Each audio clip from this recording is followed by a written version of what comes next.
Good morning. Hi, everybody. We are excited about today's episode because we have no idea what's going to happen here. I legitimately have no idea what's going to happen. I don't even know what the questions are. It's going to be awesome. So she said questions. We're doing a Ask Me Anything parenting edition. We were going to do a live Q&A in our Facebook group. I'll talk about this a little bit as we get into the recording, but because of equipment malfunction, we weren't able to do that. So we wanted to make sure that those who turned in questions could get their questions answered. And I don't know that we'll be able to help anybody, but at least we'll be able to answer questions. Yeah. Might be terrible answers, but we have no idea. I don't know what the questions are. What if the question is an algebraic equation? Like, my kid has this question for algebra. Mm-hmm. Can you solve it? Yeah, I would say, no, I cannot solve it. God bless you. Good luck. Yeah. I'm really bad with algebra. Khan Academy for all of you that need help with algebra. See, when we can't help people, we know to steer them towards someone who can. And that's really what leadership is all about. You don't have to have all the answers. You just have to point people in the right direction. Yeah. So let that be. If you don't learn anything else today from this video, let that be it. It's okay not to know. So if one of these questions comes up today, parenting Q&A, that you don't know, just let them know. I don't know. And then I'll give them the right answer. Okay. When I don't know the right answer, I'm going to steer them toward a resource who does know all the answers. Yes. Thomas. Thank you. I am officially parenting guru. I have now been parenting for a long time. Let's see. We've got a 17-year-old. You're a great parent. Took too long. Well, I'm trying to figure this out because one of our kids' birthday is just around the corner, but it's not here. Soon to be 16-year-old. So you put those together, that's 33 years of parenting. Got a 14-year-old, that's 47 years of parenting. Got a 12-year-old, that's 59 years of parenting experience I have. It does not work that way. It does. So once you've been parenting for 59 years, you know a thing or two. And I know a thing or two. You're such a nerd. All right. Are you ready to dive into this episode? Yeah, let's do it. I'm ready for the challenge. All right. Let's get down to business here. Okay. Gather round, everybody. It's time for a family meeting. The Family Meeting is a show that's all about family relationships. We're the Osterkamps. I'm Thomas. This is my wife. Lysandra. Hello and welcome to our family. Welcome to episode 122 of the Family Meeting Podcast. On today's episode, we are going to answer your questions on parenting. We're doing a special Ask Me Anything parenting edition. One of the things that I love is that Lysandra has no clue what the questions are right now. I do not know. I have gathered all of your questions together, formulated them, put them into this calculation, and I am ready to go. But Lysandra's not. So the reason we're doing this episode, we were going to have a live Q&A in our Facebook group, but we had some technical difficulties, and so we want to make sure that you can get your questions answered. And I know that if you're talking to me, you will get the answer you're looking for. You will get the help. I just calculated it out for our YouTubers. I have 59 years of parenting experience. How old are you again? Me? Yeah, how old are you? 42. Yes. Okay, so. Exactly. That's a lot of experience. 59 years of parenting experience. So there's a thing or two that I have learned over these 59 years of parenting. Wait. How? Why don't you explain to all of our listeners how you came up with 59 years of parenting experience? I have a 17-year-old, a 16-year-old, 14-year-old, 12-year-old. It doesn't work that way. You have 17 years of parenting. No, because I got 17 with that one, 16 with Isabella. I got 14 years of parenting experience with Abigail, and I have 12 years with Violet. That's 59 years. The way you just said that made it sound like you don't remember your first child's name because you were like, with that one. Firstborn. She's firstborn. But see, that was one of those things. If in the first year of parenting, if I had known how important it was to remember my firstborn's name, then I would have done that. But now, 59 years of parenting later, I understand that's important. I cannot even with you. So, anyways, I have 17 years of parenting. Yeah, which I just have a little bit more parenting experience. She checked out on a few of the kids. I did not. So I have a little bit more experience than she does. But anyway, jump into our Facebook group. Yes. We're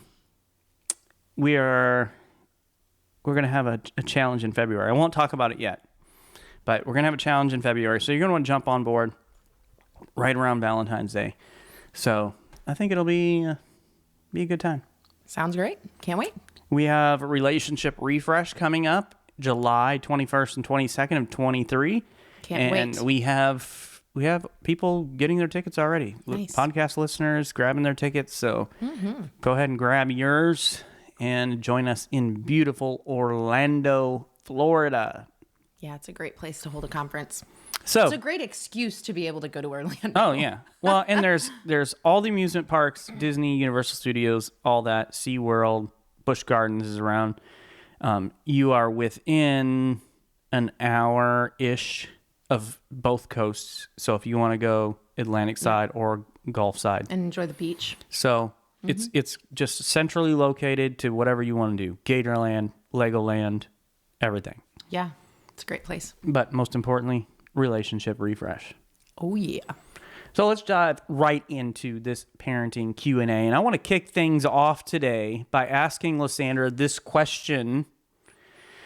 Since I have 59 years experience, you have 17. What is one thing you wish that you had known about parenting before you started having kids? And mine was that I needed to know my firstborn's name. What was yours? What? Wait, what? I wish I had known ahead of time that I needed to know my firstborn's name.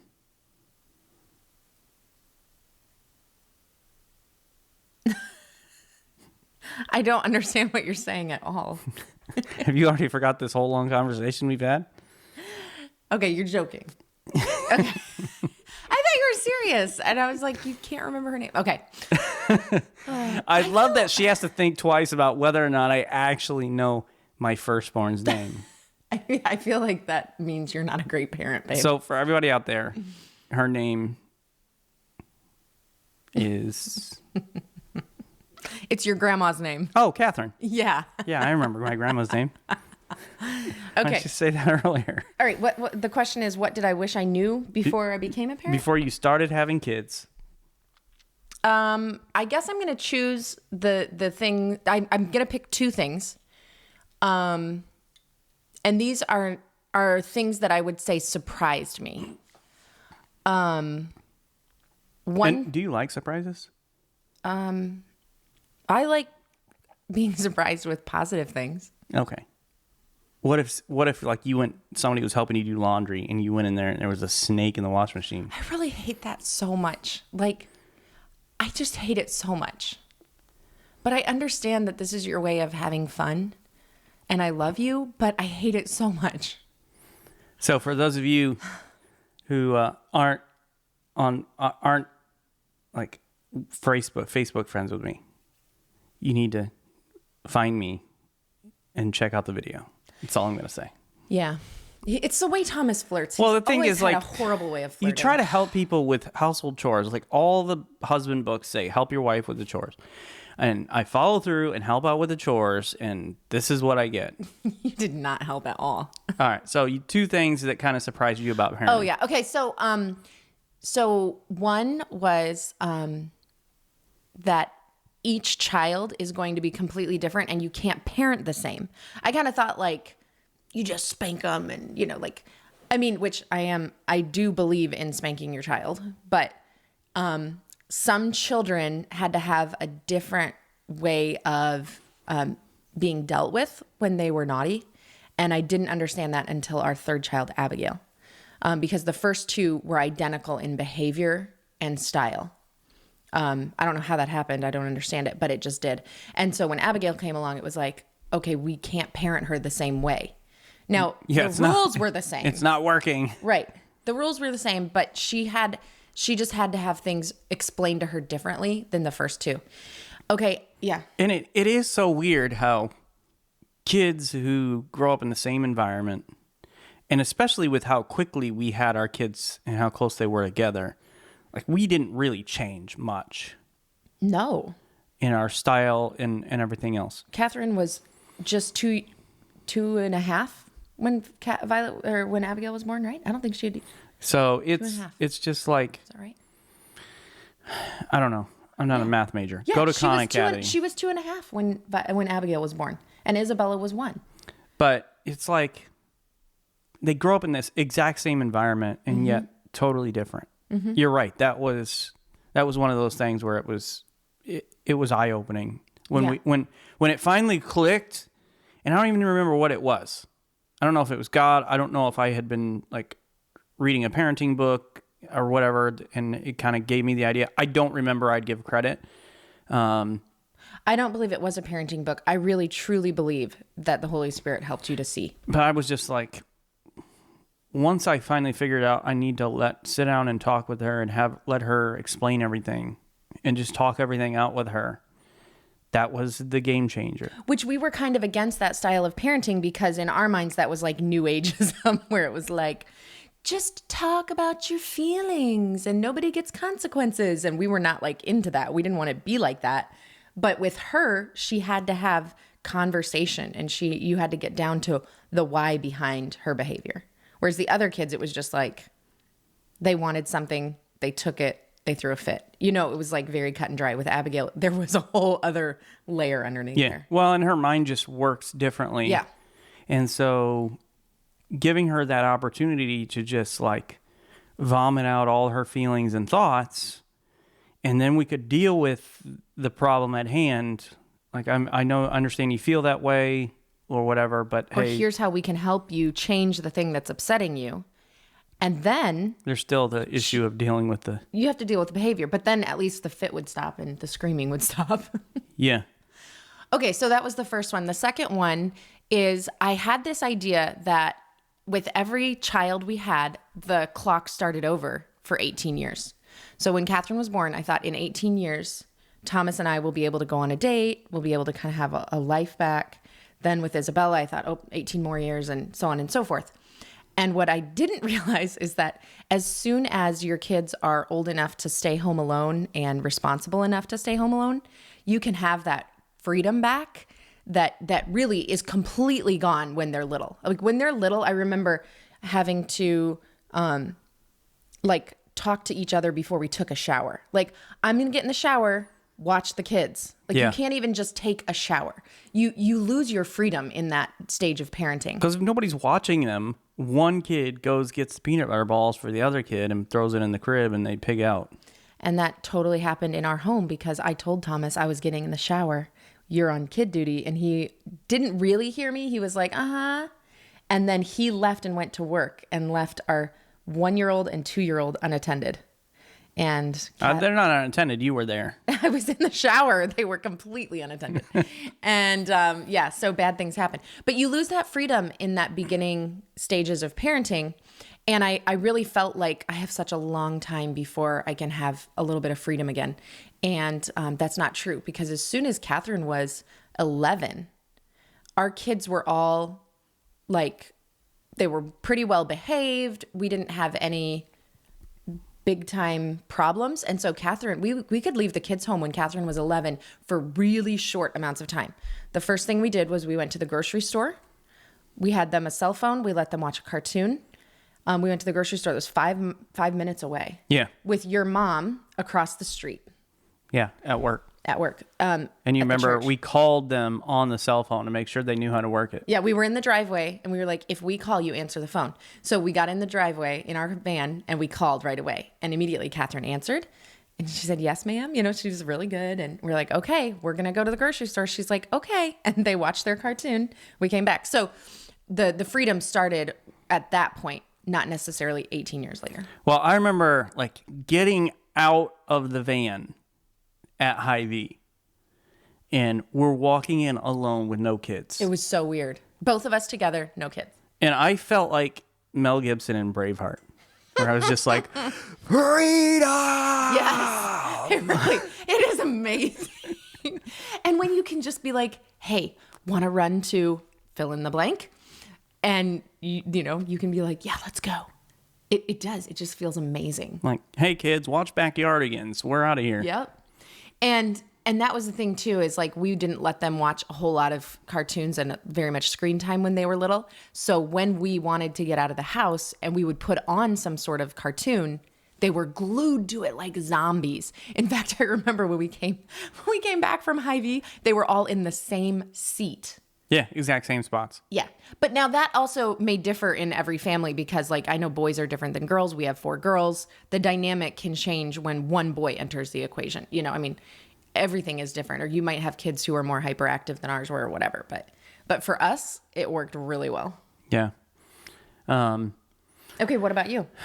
For me, it would probably be just learn to have those conversations earlier, I think, with the kids. Such as? And just talking things through more, I think.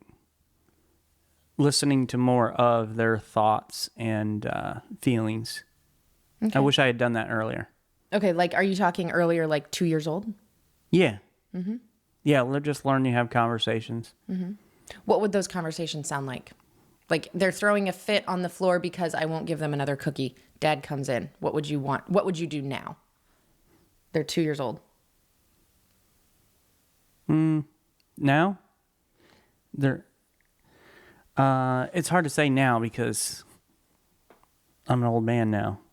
Like, I'm moving into grandparent mode. Now you would be like, give the kid a cookie. Seriously. No, but you would. Wait, are those my cookies? That changes the conversation. I don't know about 2 years old, but, you know. At 2, it's just like, mommy says no, you obey. Yeah. Okay. So 3? So just as they start to get older, having those conversations. Like? You know, for instance, Abigail, and a lot of it goes back to Abigail because she was we learned a lot through Abigail. Her sock didn't line up right on her foot. She would just lose her mind. Screaming, throwing a fit, kicking, throwing shoes. It was like real, real bad behavior. So just having some conversations about why does that bother you so much? Mm-hmm. And trying to learn and understand that. And I think even I would walk her through and be like, okay, I want you to tell mommy. You have to say, mommy, my sock is messed up. Say the words. Say it. You know, like I would now walk her through that. Well, and I think that's what we came to do, but it was just so much later than what I wish it would have been. I bet she was 4 or 5 by the time we finally realized that was the kind of stuff going on. And we still had we still always dealt with the discipline aspect. So we're not telling you to, hey, just talk them through it and then be done. No, if rules are broken, then, hey, you got to deal with the consequences of that. But, yeah, having some of those conversations. Okay, great. So let's dive into our first listener question here. So we have some questions that people posted publicly for us to share. So with those people, I'm going to use their first names. The people that send us some private messages will kind of ask those questions anonymously since they didn't post them publicly. Okay. So our first question is from Chloe, and she wants to talk about emotional toddlers. So her question is, how do you deal with little people fights and the constant crying from my kids and my husband, Drew? Drew, I have been there, buddy. I have been there. It is so exhausting to deal with the emotional toddlers. Yeah. I remember with Abigail, because like I said, the first 2, Catherine and Isabella, were easygoing. They were just like, if I said no, they were like, yes, ma'am. If they really, really wanted something, they might say please, and if I said no a second time, they were like, yes, ma'am. I mean, it was just simple with them. In fact, it was so simple that I thought, I'm such a good parent. They totally had Why can't other people just do that? Why? Why is this so hard for people? Thinking we were the best parents on the planet. Like we know everything about parenting, and God was like, "Oh, really? You think so? Okay, let me help you out with that. Let me teach you a thing or two. If you do not humble yourself, God will humble you." Yes. And he did. He gave us number 3. So yeah, I remember with Abigail, you would go to work, and of course I'm home with the 3 babies, and once again our kids were 1, 2, and 3 years old, and I mean, I remember him coming home, and I would just be like, "Honey, all I have done all day is spank Abigail. That's all I've done all day," and I would just cry to you. I remember. And I'd be like, "I just can't do it anymore," And sure enough, Abigail would be in the other room throwing a fit, and I'm like, "I need you to help me." Yeah. It was exhausting. You just get to your wit's end. And it's funny how something you love. More than almost anything in the world. And I say something because when they're throwing the fits and doing all that stuff, it's not, I don't know if it's really someone at that point. They're a monster. Yeah. But it's funny how someone you love can like make you so frustrated and angry. Mm-hmm. Like I remember we went on vacation, and I probably have talked about this on the podcast because I don't know that I've been that angry in my entire life, but we were going on family vacation, driving out to Boston area, and I had never been to Niagara Falls. So I'm like, let's take a detour and visit Niagara Falls on the way. And I worked all day Sunday. We had, at that point in our church, we were having Sunday school in the morning, followed by Sunday morning church. Then we had Sunday evening church. And we left town and drove I think it's 11 or 12 hours to Niagara. 12 at least.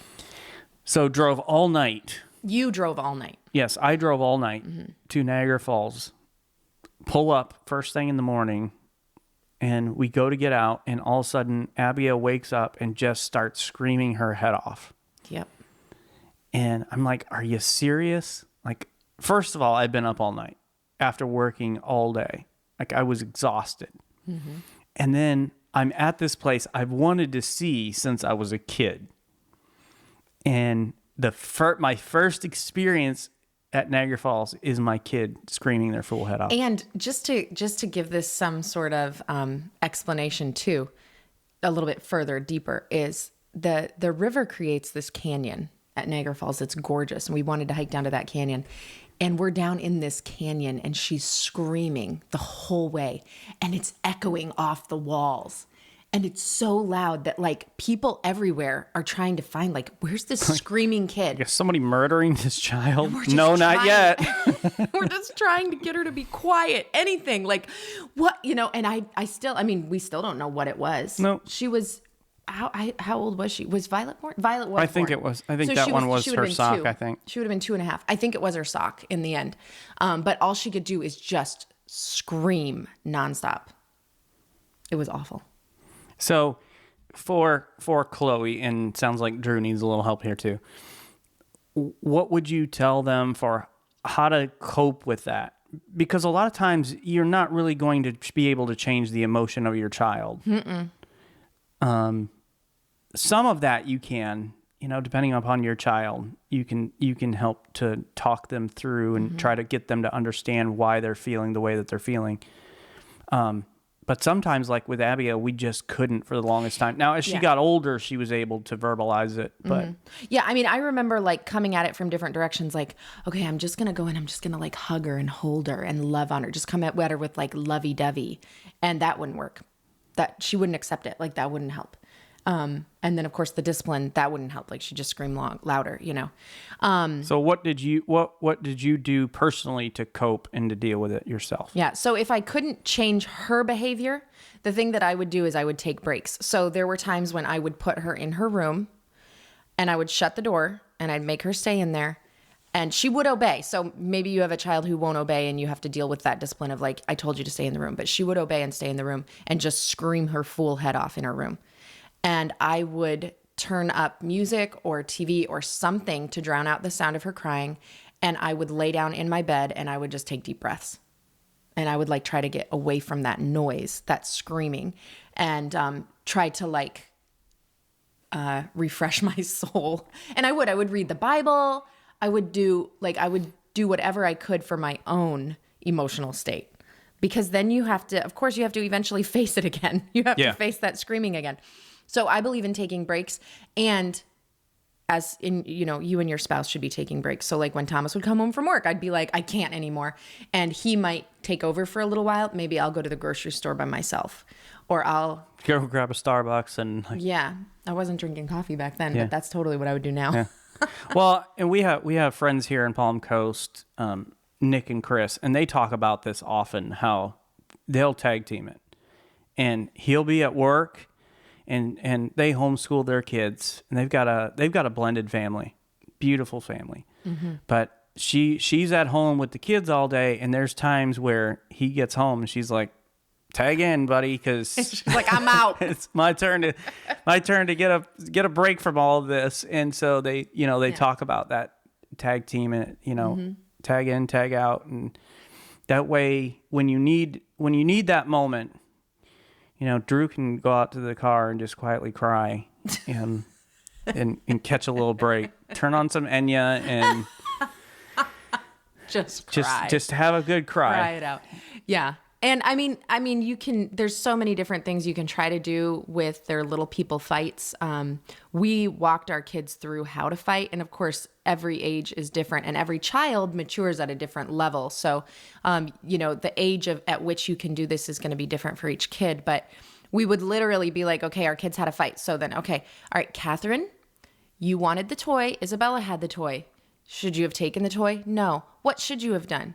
I don't know. Okay, you should have told Isabella, can I please play with the toy? Now you say that. Can I please play with the toy? And like literally walking them through everything to say, every way to handle it. And then if you couldn't handle it, what should you have done? You should have come and told mommy, and we would literally walk through every single word they should have said and then had them repeat the words that they should have said. So basically they're practice fighting. Like, how do you deal with something like that? And I will say that is exhausting as well. That takes tons of time. Yeah. It takes emotional energy, and it's not fun. It's hard work, but parenting is hard work. And I don't know how many times we said the phrase, like, what should you do if you have a problem with one of your sisters? Over and over and over. Like, come to daddy. Mm-hmm. Like that was we made him say it. And now it's like, okay, you're in trouble because of your actions with your sister and what you chose to do and starting the fight, stealing the toy, whatever it was. And you, the victim, you're in trouble because of how you responded to that action. Mm-hmm. You don't slap your sister because she took your toy. Like, that's not appropriate. Yeah, you come to mommy, come to daddy. Yeah, when they were little, it was come to us. Now we encourage them to work it out themselves now. And there are times we have to mediate, but yeah, and even to this day with a 12, 14, 15 and 17-year-old, our kids will come to us in private and say, "Mom, I have talked to so and so many times. She still won't such and such. Can you help me?" I'm like, "Absolutely." So then we'll have a conversation with both of those girls together. This sister says that you will not do this. Has she asked you to do that? Yes. Have you done it? No. Okay. What do you think is right? Do you think you should? And we like walk them through. Once again, parenting is hard work and it takes a lot of time. But it's totally worth it. Yeah. Well, and we kind of touched on the second part of her question here, but she says, what tips do you guys have on training little ones about their emotions and handling those? And I think one of the things we have to do as parents is teach them that their emotions are valid, that there's nothing wrong with emotions. Even anger, like the Bible talks about, be angry and sin not. And what that teaches us is it's okay to be angry. Now, what you do in that anger will dictate whether or not what you're doing is wrong. So, for Abigail, it's okay for you to be angry about a situation. Things aren't working out the way that you'd hoped or wanted or whatever else. That's okay. I think something as simple as having you give her a cracker, and if it was broken, she would lose her mind. She wouldn't take a cracker that was chipped. It had to be a whole, perfectly square or round cracker. Got her mother's OCD a little bit, but being angry is okay. Now, what you do in that anger may not be okay. Yeah, you can't throw the cracker. Yeah, no throwing the cracker. You can pass it back and say, "Can I have a different cracker, please?" Yeah, and I'll say, "Eat the cracker." Right. But well, and I remember we used to tell Abigail, "It's okay to be sad. It's okay to cry, but you need to go cry in your room. Right. It's not fair for your sisters and us to have to listen to you cry, so you can go and cry in your room." Yeah. And when you're done crying, come back out and join us. We want you to be with us, but you need to go cry in your room. And she would. Yeah. She would go and cry until she could get herself together and come back out. And that was at a young age. So you want to make sure they understand emotions are okay. Mm-hmm. And I think, obviously we parent girls, but even with boys, like teaching them emotions are okay. It's okay to be sad. Yeah. Drew, it is okay to cry. It is. It's okay to be happy. It's okay to celebrate. Like these different emotions that we have, they're okay. But we have to, they're not an excuse for any actions. Mm-hmm. So make sure we're in control of our actions, but still able to feel our emotions. And that comes with a lot of time, a lot of process. Mm-hmm. Your day in and day out, because I know how it is with toddlers. Mm-hmm. You're dealing with emotions every day. God bless you, Chloe and Drew, for what you're doing in raising your little ones. And I think something that I would have done differently when talking about emotions with my toddlers is I would have talked to them more and asked them more questions. Because until you ask the question, you don't know if they are emotionally mature enough to answer the question, right? You've got to ask. And then one day they will be emotionally mature. So why are you upset? Why did you do that? How do you feel? Trying to get down to the root of some of the behaviors. What's the root behind the behaviors? Because if you can fix that root problem, then you might not even have behaviors to begin with. So I would think I would do that differently too. All right, let's jump to Robert's question. Okay. I love the way he phrases. I'm going to read this exactly the way that he put it. Okay. You may have touched on this, but stank kids. How do they not smell their own funk? And I remember in the Facebook post, after I responded a little bit, he came back with this whole big long thing, and it was hilarious. But this is one of those things where it is a trigger for me. People's body odor is a trigger for me. Mm-hmm. So I remember being a youth pastor. And of course, as kids come up into the youth group, sometimes parents aren't as concerned as Robert is about the smell of their kids. Yep. It's that middle school kids. And, they hit puberty and their bodies are changing and they start to sweat and all that kind of stuff. And man, some of those kids are ripe.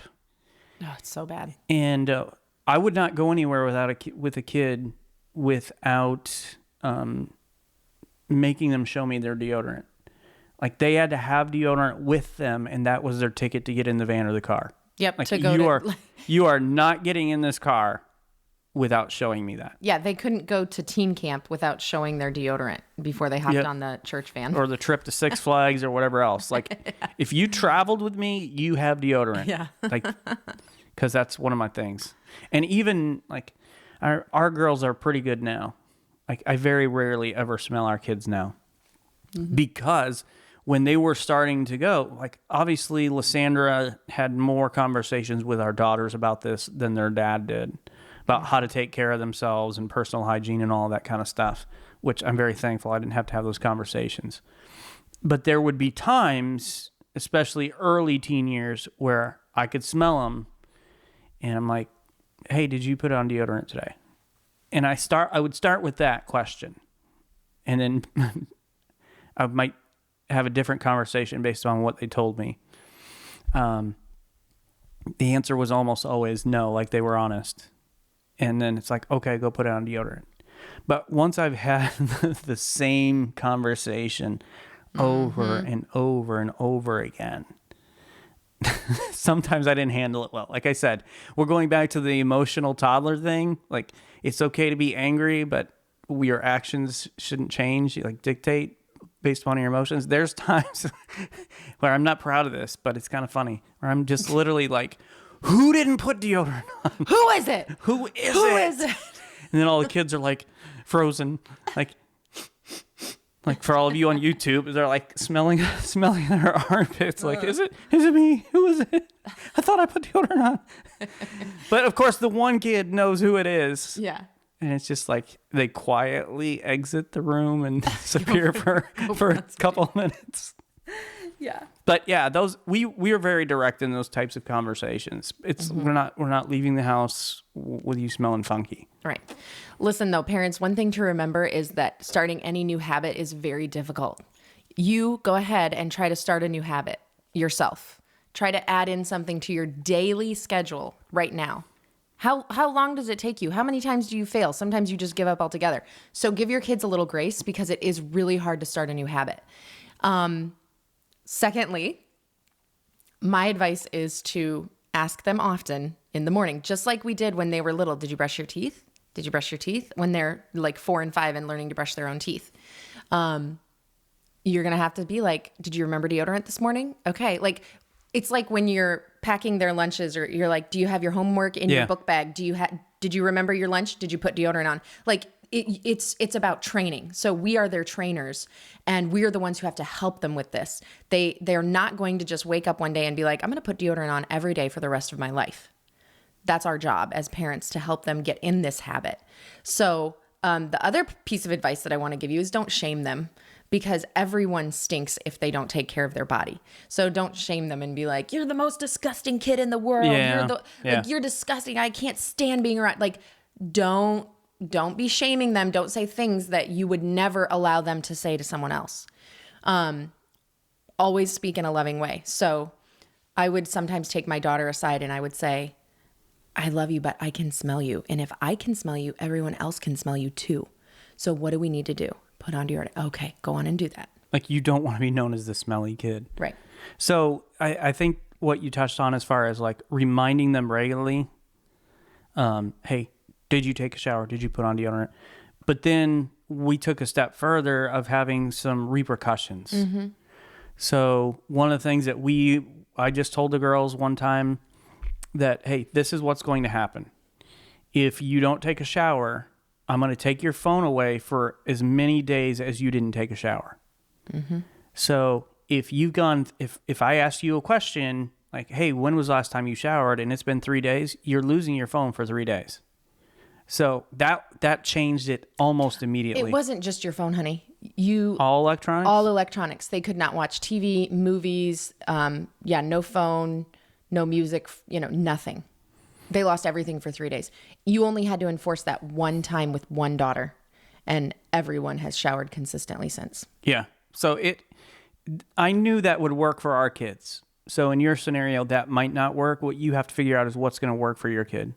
Like, what is the thing that is so important and valuable to them that they're going to make sure that they remember? Mm-hmm. And that's really what it's all about. It's about just teaching them to think about and start this new habit that they've not had yet. Mm-hmm. So they've gone the first 10 to 12 years of their life without having to worry about deodorant.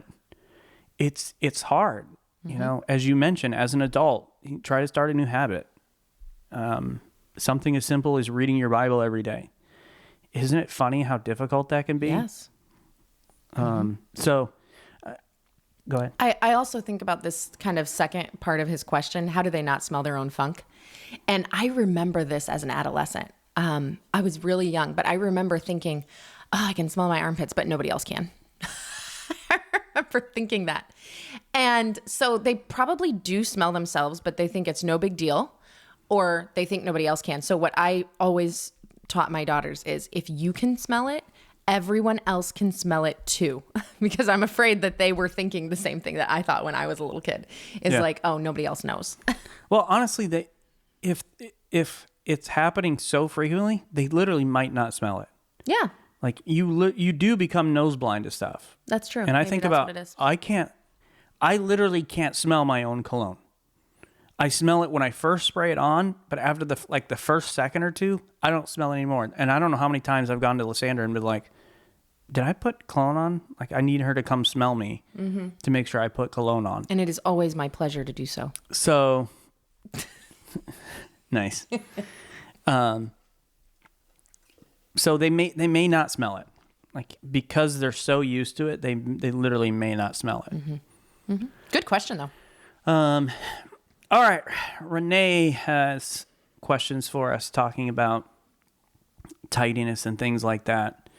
How did or do you enforce that your girls tidy their room or just generally pick up after themselves and respecting their belongings? She says, apart from taking to toy jail, I love that. That's a great idea. The items they chose not to pick up, nothing seems to work.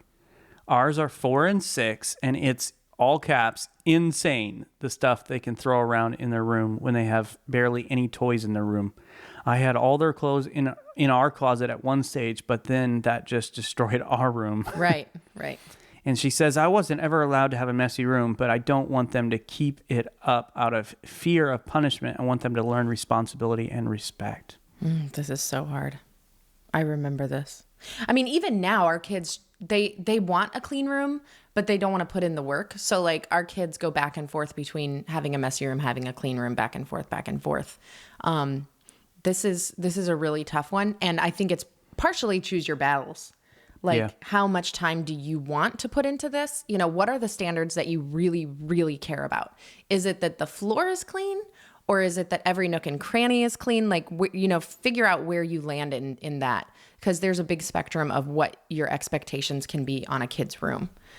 So first thing I would say is figure that out. And then you can go from there. So thinking back to when our kids were in that stage, 4 and 6, because I think we recently talked about our kids' rooms. Yes. Where they are in their stage of life. That for the most part, they take care of that themselves as far as how neat or clean they want it to be. That was different at 4 and 6. Yes. So kind of share what were your expectations as a mom? Because I didn't really have much expectations. I just, whatever you wanted to do at that point, I wasn't too concerned about it. Yeah, you didn't care at all. So what were your expectations of our girls at the 4 and 6 stage? The floor always had to be clean unless they were like Actively playing a Barbie village all over the bedroom floor. You know, then that was like, okay. But as soon as they stopped playing, that floor had to be clean. That was my standard. And almost the only standard I had. Every so often it would be like, okay, we're doing a full sweep. And I'm saying every so often, like once a week, maybe twice a week, where we did a full sweep where it was like all toys have to be put in the right bins and the bed has to be made and make sure all the clothes are put in their proper place. Because we had 4 girls. They were playing dress up constantly, having friends over constantly. We had so many kids in our house. Oh my gosh, yeah. All the time. We almost never had just the 6 of us, it feels like. It was always, can I have this friend over? Can I have this friend over? And we had cousins, so many cousins. So our house was full of kids. And I fought my control freak thing. And so I knew that I had to give them something. I couldn't have everything perfect all the time. Well, the thing that I would not give them is my living room, my main living areas. They could not play. And there were no toys in the kitchen, no toys in the living room, basically ever. It's just not where they played. The exception to that would be like if they had a big girl sleepover and everybody went everywhere and that was fine. And then we all cleaned up in the morning. But on a regular basis, never toys or clothes in the kitchen, living room, dining room. So that meant their bedroom was, a couple of the bedrooms upstairs were the only places they played. So I had to let them play. Well, and we have been fortunate enough that their bedrooms have not been on the same floor as our living room. So that, you know, obviously with what we do being pastors leading the church, we have people over constantly. So it's nice to have those spaces that are always ready. Mm-hmm. Now, if you live in a smaller house or whatever, you know, you may not be able to do that. So it's like, okay, we're going to get the toys out and play, but when we're done playing, we put it all away. Mm-hmm. But Yeah. going back to their room. But as far as my standard for them, that was the one thing I wanted to be able to walk through their room.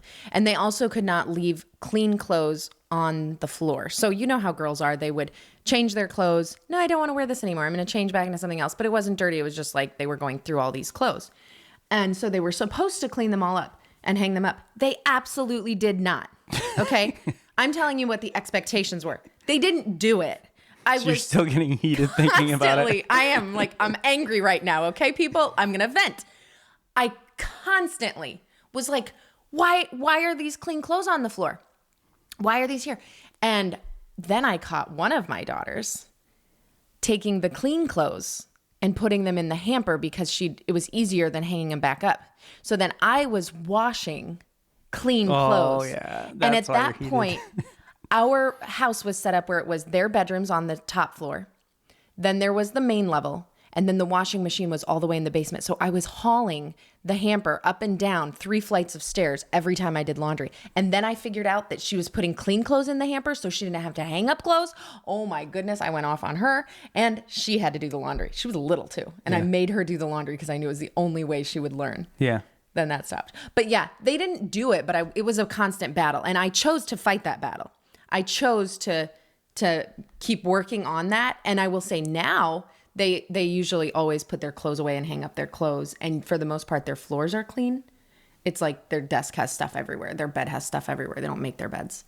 Yeah. I don't know. Does that answer the question? Well, yeah, that answers that question. And I'm thinking about Renee's situation here and where her kids are at 4 and 6. Like they are, 6-year-old may be there already. I don't know. Every kid is different, but you're getting to the point where you're able to have deeper conversations with them. So when you're talking about value of things, you wanting them to learn the value. So, having them get involved with the financial aspect of how much their stuff costs and having those conversations. And so when they're not playing correctly with a toy or something else and they break it, them having to buy it with whatever money they have, like we still don't give our kids money for allowance, like for doing chores. No. Like they do chores because they live here and everybody participates. We're all a team. So the money they got was from birthdays and Christmas and things like that at that age. So they have a lot less money. So at that point, it becomes increasingly more valuable. So there were times where we had to have that, where it's like, this was not like an accident. This was, you were just being negligent, like, and not taking valuable care of your stuff. So you're going to have to pay for this thing. Mm-hmm. And even now, like they have to buy stuff. So for instance, one of our daughters recently broke your mug. Mm-hmm. And had to purchase their own. So this is a mug that I got for Christmas from Isabella, and it happens to be the same exact mug that one of my friends, Megan, on Facebook got for her Christmas present, I think from one of her kids. Oh, really? Yeah, it said pray, pray, pray. And I was like, oh, I guess our kids know us, and that's a good reputation, right? Yeah, not bad. So anyway, Violet broke the mug, and she came to me immediately. So I heard the crash, and I was like, well, there goes something. And she came to me and she's like, Mommy, I'm so sorry. I broke your mug. And I was like, it's okay. And she had money in her hand. Yep. She's like, do you think $10 is enough? I have the money right here. And I was like, I don't want you to buy me a new mug. It's fine. And she's like, how much did it cost? I was like, I don't know. It was a Christmas present. And so I said, keep your money. And just sometime you can, if you see a mug that makes you think of Mommy, just buy me a new mug at that point. Yeah. But because I'm like, I liked the Christmas present. It didn't last very long, but I'm used to stuff not lasting long because we have a lot of people in this house. Well, usually you're the one that breaks it. I break when stuff it comes all to the dishes. time. I have learned to care about things loosely.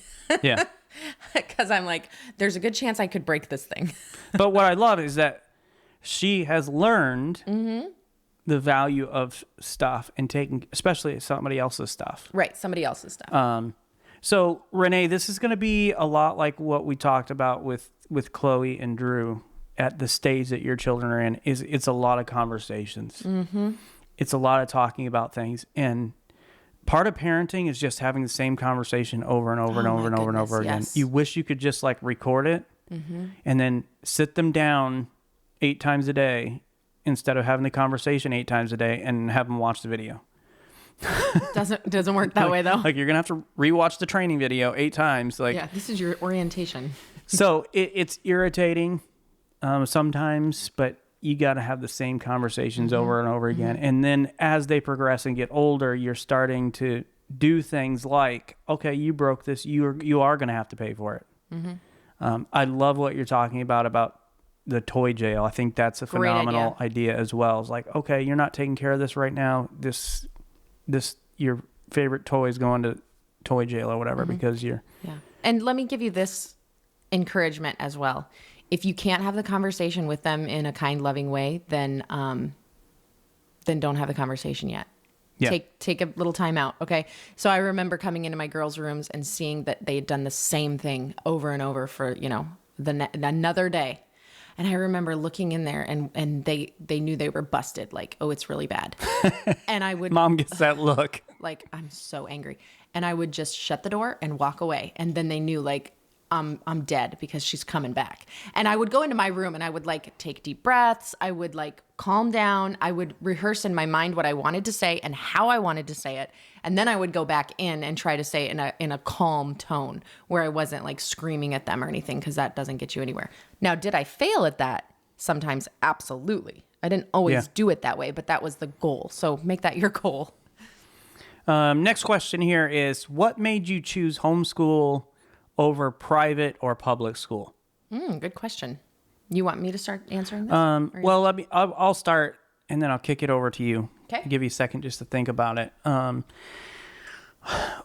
of the things that we talk about often is nothing. We don't ever decide when it comes to our kids' schooling that this is what we're going to do for the rest of their lives while they're with us.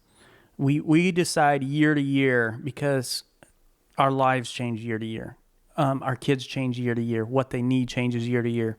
What's available to us for schooling changes year to year. And so we decide basically towards the end of every school year, okay, what do we want to do next year? Because for the most part, our kids have been homeschooled their entire life. They have gone to a private school for a couple years when they were younger. And then we moved back to private school. Homeschooling. And now our kids they do, we are homeschooling them, but we homeschool them through Florida, their program. And 2 of our kids are dual enrolled in Daytona State University as well. So, having the choice year to year, so it depends on the circumstances. So for some people, they live right next to great public schools, and that is the good option for them. For some, they have the finances or they can get the grants and they've got a really good private school near them, so they're able to do that. For some, it's about flexibility and, just wanting the kids and wanting to be over what your kids are teaching and kind of control that environment. So it really depends upon your circumstance and your children. And I know parents who, hey, this child's homeschooled, this child goes to public school, this child goes to private school. So it's not even a straight across the board. This is what we do as a family. This is what my child needs. So this is what they're going to get. And I remember one of our kids had some issues with reading.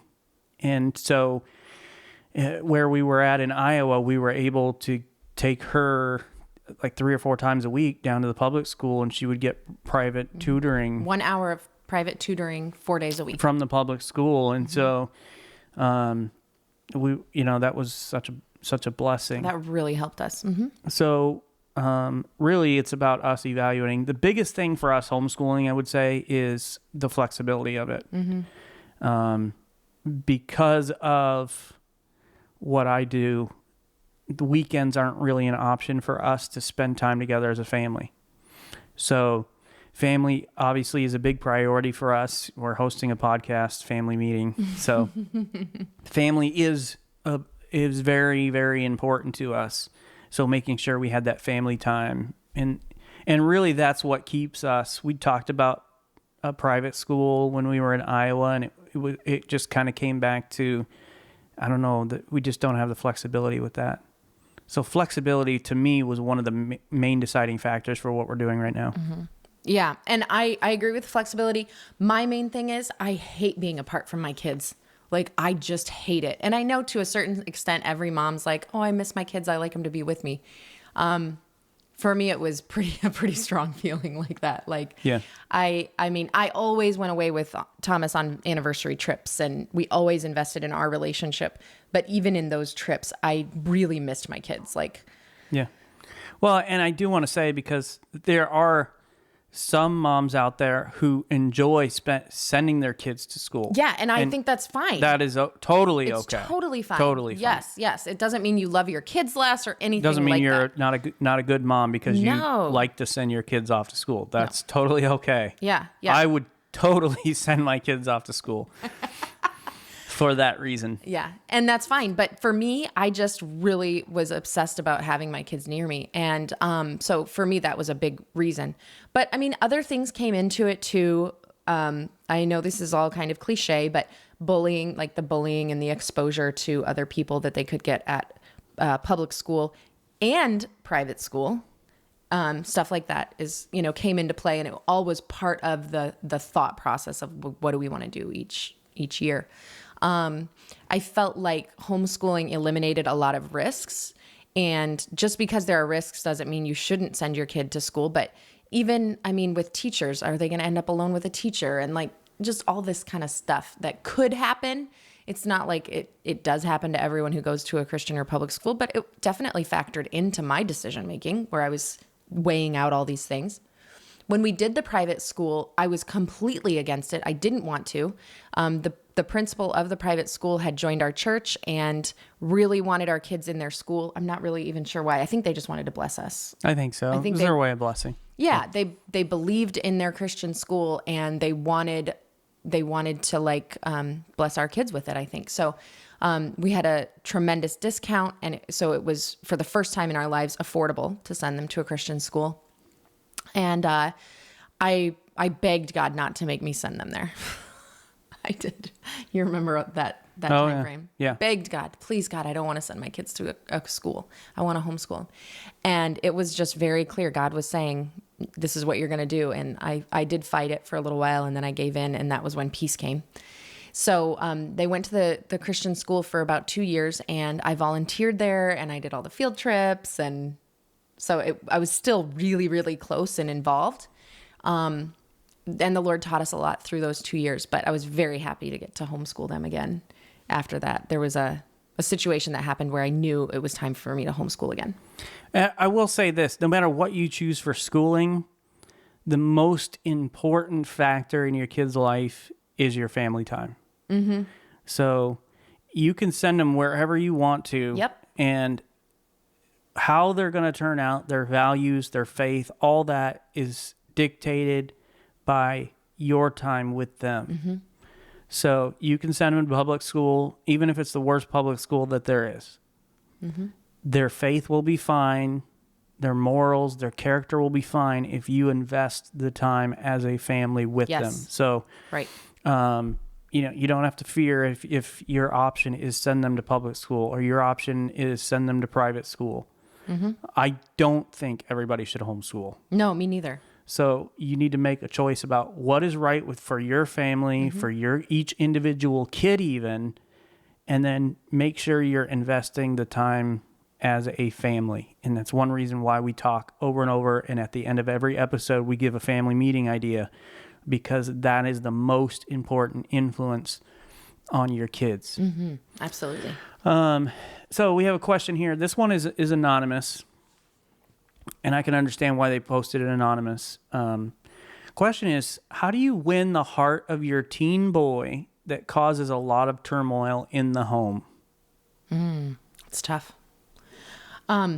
We don't have boys, So we should probably skip this question. We do not. We do not have boys, but no, we don't need to skip the question. I'm kidding. Yeah, we don't have boys, so we cannot speak from personal experience, but understanding men a little bit, and just working with teen boys and all of that, through church ministry and things like that. And even the teen boys that are friends with our daughters that we have a lot of interaction with. One of my recommendations to you, and this is not going to solve whatever problems you have, but this is the direction I would go if it were me. I would be investing time in my teen boy in whatever he loves. If he loves basketball, I'd be out there playing basketball and I would be putting my heart into it. And I don't really like sports at all.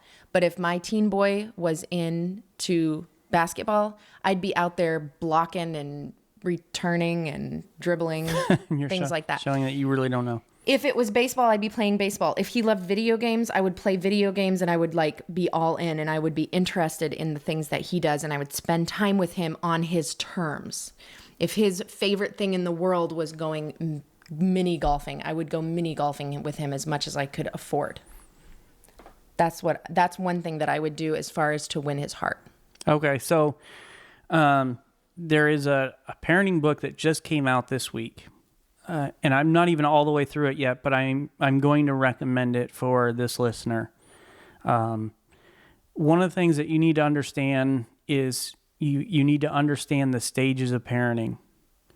So we've been talking about toddlers here, and that is one stage of parenting. And if you try to, and I don't know your circumstance, I don't know your parenting style, I don't know what's going on in your home, but if you try to parent your teenager like you did when they were a toddler, that's going to cause a lot of problems. Right. So they do a great job in the book talking about the different stages of parenting. And this book is called Parenting. Nice. Good title. By Andy and Sandra Stanley. And they have boys. They have some boys.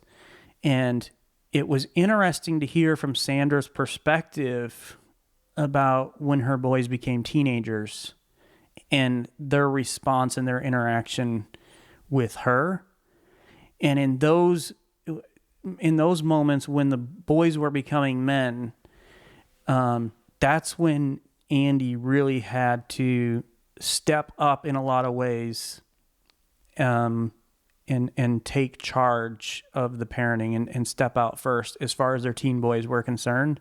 So I would encourage you to get that book because one of the things that they would talk about is one of their sons, and I don't remember the name. Like I said, I'm not even through the book yet, but one of their sons, when they came home, it was basically he went to his room and he was in his room constantly. And Andy was able to say no, that's normal. That's okay. And then she basically was like, well, at least, can we get him to at least say hello to me when he walks through, It would hurt your heart so much. So, but just understanding the stage where where your teenager is at can go a long way. And then, understanding that that's a trying time. So I think grabbing this book and listening to it will help you out a great deal. I do like what Lysandra said about spending time with your son in the way that's important to them. And I try to do that as a father of daughters. What are the things that are important to my daughters? They love volleyball, so we do play a lot of volleyball. They love anime, so there's times, I don't do it often. Because it's hard. I don't do it often, but there's times where I'll sit down and watch anime with them. In fact, we've been talking about this one cartoon. I call them cartoons. They would be very upset if they heard me calling them cartoons. That's what it is. So there's this one cartoon they'd been talking about for a while. They haven't watched it because there's so many episodes. And Isabella was like, I just can't just give that much of my life away. I can't commit to this show. We're like, oh my goodness. Yeah, seriously. Yeah. So one day I just said, I went out to the area where they watch TV, family room. And I said, the girls are like, what are you doing? I was like, I'm sitting down. I'm going to watch this show. Really? Yeah. And We all so watched it. everybody gathered So around and we watched it. But that's important to them. That's a way I can connect with my daughters. On their level, on their terms. Yeah. So I think that's especially powerful. I think you should do that anyway, no matter the sex of your child. But especially coming from the opposite, you have a lot less in common with your teenage son, just like I have a lot less in common with my teenage daughter. So coming to them on what's valuable to them goes a long way. But I think about also men. Okay, just the male gender. We work in a church, right? So we're constantly planning events, trying to help people along in their spiritual journey and so on and so forth, and help get people connected. I, as the pastor's wife, I can say, we're going to have a ladies' night and we're all going to come over and hang out, and I will have a room full of women. Thomas, if he did that and just was like, hey, all guys, come to the house. We're going to just hang out and have some food. You may not have anyone come. I might have a couple people, but that's it. Yeah. Men want a purpose usually, right? Men are like, well, why are we getting together? What are we doing? Men want to be valued in what they can bring to the table too. And I think about even like our church with the setup and everything, there's a lot of men that have purpose in our church because we are a mobile church. So they come every Sunday and set up, and every Sunday they help tear down. They have a purpose. That feeling of accomplishment. Yep. Yeah. And that's important to the male gender. And so thinking about your son and spending time with him, like bring some purpose behind it too. Like what is it that he enjoys? So for guys, if we have an event, it probably needs to be around like, okay, we're going to all watch the football game, or it might be a Super Bowl party. Like there's something that we're doing. We're getting together for this reason. Yeah. And so maybe you can kind of translate that into your time with your son as well. And really meet him where he's at with the things that he enjoys. Well, and I will say this, and this kind of segues into another part of this question where this person says, what do you suggest to a mother on how to show respect to their sons? Mm. And part of that is just understanding who they are and the time of life they're in. So your sons aren't going to want to sit down and talk about how they feel. Never. Ever. Our daughters barely want to do that. I know. Yeah. They just don't want to do that. So if you expect that your son's going to do that, that's a wrong expectation. They're not going to want to do that. Part of showing them respect is, the way that you talk to them, I think goes a long way. You treating them with respect is kind of filling them in, asking for their input. Yeah. Their insight, their advice on certain things, whether it's, hey, how do you think that we should accomplish this certain task? What do you think the best way is? Shows somebody value. I think also words of affirmation. So when they do come up with a good idea, recognize it, talk about it. That was really impressive. I hadn't thought of that. When they are good at something, notice it, talk about it, tell their dad about it when he comes back. When dad enters the picture, you're not going to believe what he did. This was so good. He did da da da da da, and just encouraging them, noticing the positives, and talking about them. Yeah. What do you think we should have for supper tonight? Just different things like that. Mm-hmm. What do you want to watch for TV tonight? I think also giving them healthy boundaries is good, especially for a boy who's, becoming a man. They need that space. Giving them some space is good. So, it's a difficult time of life. Mm-hmm. And if you, once again, I don't know your circumstance. I don't really even know the person who sent this question, and really at all other than their name. But if you try to just like huddle around them, smother. Yeah. That's gonna create friction, because remember what we're trying to accomplish as parents is we're trying to raise adults who can impact the world. We want to raise world changers. That's what we want to do. So part of that process is, as they grow older, giving them more and more independence along with more and more responsibility. So you have to figure out what the step is and what the stage is of where your child's at in the independence and all those sorts of things. All right. Last thing we want to talk about here, number 9, is what's some ways to show your children that you value them, Lysandra? Okay. I mean, there are 5 different love languages and everything, and I get that. But I really, truly believe that when it comes to parenting, it's your time. Give them more time. And that time, sometimes, yeah, it needs to be on their terms, the things that they like, but other times it doesn't really matter. Just be with them. Be with them. My girls, they love to have morning coffee with me. So I get up earlier than I would have to so that I can get my run and my workout in and still have enough time to have coffee with them before I have my first appointment every morning. And that's just because I want to give them time. Sometimes they want me to walk the dog at night and they want to go on this ridiculously long walk and it's 9 o'clock at night and I don't want to. I want to go to bed. I mean, I love my kids, but I want to go to bed. I'm really tired. Yeah. I'm not a night person. And they'll beg me, please go a little bit longer, go a little bit longer. And I'm like, okay, fine, but I'm old and I'm tired, but okay, let's do this. And they've really learned how to manipulate that. Like, Mom, we're only here for a couple more years and you wish you could go on a walk with us. Devious. They're devious. But yeah, for what I have seen across the board in our children, and we've identified our children's love languages and the way they receive love, but across the board, it's time. They all covet our time. Yeah. And so I think the best way to show them that you value them is by spending quality time with them where you're not distracted, you're not on your phone, you're not doing this and that, and they're there. But no, where you're giving them your time and your attention.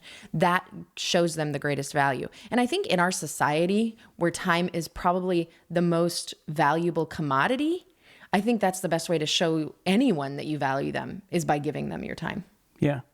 And I think listening as well. Okay, good. And going back to this parenting book, one of the things that Sandra was talking about is knowing your kids well enough to know when and how they want to talk to you. Mm-hmm. So, and she gave some examples, like one of her sons, like she could talk to him at night. Like she'd go in and if she was scratching his back, like he'd go on and on all night long. He would just talk. Cute. She's like a cramp in my wrist was totally worth it, being able to just sit and listen to my son. Yep. For her daughter, as soon as she came in the door from school, like that was the time that she wanted to like spew everything out of what happened and how she was feeling and all this stuff. And so she made it a priority to make sure that she was available as soon as her daughter came home from school, because she said, if I miss that moment, then she's on to her homework and on to all this other stuff, and I miss it. Mm-hmm. And I miss that chance to talk and connect with her. Mm-hmm. That's good. So you talked about undistracted, and this is one of the things I've got to constantly remind myself of is, hey, put the phone down, turn the TV off, and just not be distracted. Yeah. Because when you're talking about showing value to someone, when you are with them and you're on your phone, you are literally telling them without using words, you are not important enough for me to put this thing down. That's what you're saying. So it's so important to put the devices away when you're with your kids, at least sometimes. I mean, I understand we all answer emails. We all have to do stuff on our phones, but come on, like put it down sometimes. And we've already touched on this, asking their opinion, asking kind of what do they want to do. Like our kids don't dictate what we do all the time. But getting their input. They make dinner requests. Yeah. They make requests about what we do to spend time as a family. They give ideas for family day, different things like that. They ask for help, take time to help them. Even if it's a simple request. Like I wrote a blog post on this for the family meeting just the other day, but Abigail, I was going to pick up my 2 older daughters from Daytona State, and she wanted to ride along. So, yeah, you can come along. And she's like, can we get muffins? And it's just a simple request, but I stopped and got her muffins. Even though I had a tight window, I was picking them up, and then I had a meeting. But even little things like that show that you value them. This morning, our girls, when we're finished recording, they're going to have a movie day with my mom, their grandma. They're going to have a movie day all day with popcorn and everything. And Violet said before we started recording this podcast, can we ask Grandma to bring toaster waffles? She loves toaster waffles. She does, yeah. But she loves them. We don't keep them in the house. No. And Daddy's like, how about if I just go buy you toaster waffles when we're done recording the podcast? She's like, would you really, Daddy? Oh, my goodness. You're the best daddy in the world. I'm like, yeah, I am. Because he's going to go get toaster waffles, which it's like those stupid little things can mean so much to your kids. But if you are paying attention to your kids, then you're going to know what means a lot to them. You're going to understand that because for each kid, it's different too. And you got to keep that in mind. One of my children, if I just take her with me to run errands, she'll be so happy. That's how I show her I love her. If I were to do that to one of my other daughters, she would be very angry with me. Torture. She'd be like, why are you doing this to me? So for her, she likes to be snuck out of the house. Yes. Thank you. We sneak out of the house. Yes. And we go get coffee, just the 2 of us. But if it's not coffee at the end of that rainbow, she doesn't want to go down that rainbow. Exactly. It's not a rainbow to her. Exactly. It's a lightning bolt. So I have to know my kids, and I don't force them into one mold of this is how we're going to do it. This is how we're going to spend time together. This is how I'm going to show you I value you. No, how do each of them receive it? And that's what I do. And so family meeting tonight is kind of spurred on by a couple of these last questions here. And what we want you to do is to sit down as a family, get everybody present, and just go around and have everybody answer the following 2 things. First of all, have them answer, what can I do to show you respect? I like it. And as a parent, you want to answer that question as well. Hey, this is how you can show me respect as a parent. And they're giving you an opportunity. And then kind of going along that is, what can I do to show you that I value you? To show you that you're important to me? And have everybody go around the room and kind of share some thoughts and some ideas and have some discussion about that. So if somebody says something, then you're able to dive into that topic just a little bit more. So having those conversations about respect and value, because it's one thing for you to ask us total strangers, what can I do so that my children know I respect them and I value them. It's another thing to dive down and actually hear from your kids about what they think. And it may surprise you to hear their answers.